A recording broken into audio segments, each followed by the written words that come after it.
Hi, this is Jason from Horrific Nightmares, and I'm back to do part 2 of my top 25 modern day slashers. This list is going to feature the slashers from the years of 2000 until present. And as I said before, this list was really incredibly hard for me to compile. I thought it was going to be easy, but when it came down to my picks, I was surprised how many I thought would have been on this list but didn't make the cut. And this list went through so many revisions until I was finally satisfied with my top 25. But without further ado, let's get started. Coming in at number 20, 2009's Laid to Rest. Now, this is a movie I first saw on cable, and I was really impressed with it. I love the typical slasher elements that the film has, but it kind of mixes that with technology. I'm not going to give it away, but I'm sure those of you who have seen the movie understand what I mean by that.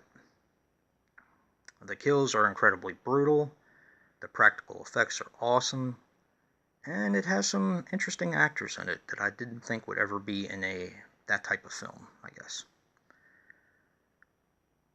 Not really all that impressed with the sequel, but this film is definitely one of my favorites of the modern era. And that is number 20, 2009's Laid to Rest. Coming in at number 19, 2014's See No Evil 2. Now, I do like the first See No Evil. It would probably be in my top 50, I guess, if I were to do a top 50.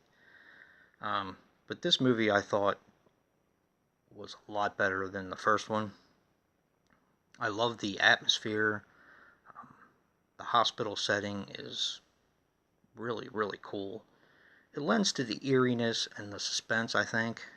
And of course, this movie has Danielle Harris and Katharine Isabelle, which are my two favorite modern day scream queens. I mean, they're both gorgeous. So anyway, that is number 19, 2014 See No Evil 2. Definitely a better film than the first one, in my opinion. And it's also directed by the Soska twins. Coming in at number 18, 2006's Dark Ride. I like the After Dark Horror Fest, the 8 Films to Die For. I can honestly say, with the ones that I've seen, and I've seen most of them, that I've liked probably a good 85-90% of them. But this film blew me away. I thought this was a terrific slasher. I love the mask, and of course, the atmosphere is what gets this for me. I love the carnival setting. It's just a really, really well-made film. Definitely one of my modern day favorites. And that is number 18, 2006's Dark Ride. Coming in at number 17, the Texas Chainsaw Massacre remake or reimagining. And this one's from 2003. This is probably, it's definitely one of my favorite remakes of all time. I love this as a regular slasher film. I also love it as a companion piece to the original Texas Chainsaw Massacre. I think it's definitely one of the best in the series. The acting in it, I think, is top-notch. The blood and guts are definitely over the top, but really, really awesome in this film. The practical effects are incredible. Definitely one of my favorite remakes. And that's number 17, the Texas Chainsaw Massacre, 2003. Coming up, number 16. 2007's 100 Tears. This was a blind buy for me.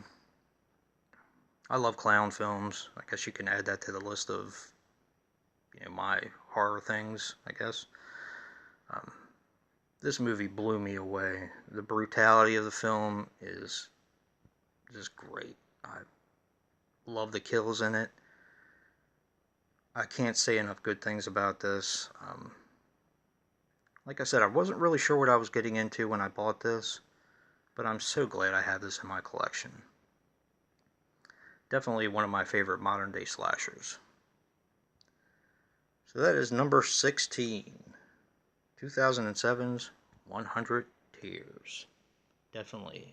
I'm not sure if this is out of print, but if you can get your hands on this, it's a fantastic film. Now, for some movies that didn't make the cut. 2004's Toolbox Murders. I really enjoyed that film. It's been a while since I've seen it, but I know I've watched it a couple times, and that's one that kind of gets better for me every time I watch it. 2005's remake of House of Wax, which is more of a reimagining. And to be honest with you, the thing that kept it off of this list is probably Paris Hilton. Sorry, but she was just, she was terrible in it. It kind of took me out of the movie, in a way. Also one that didn't make the cut. 2006's Black Christmas. And that was a tough one for me not to put on there. I do really enjoy that film. As far as a remake. Definitely not my favorite, but it's, definitely one of the better remakes.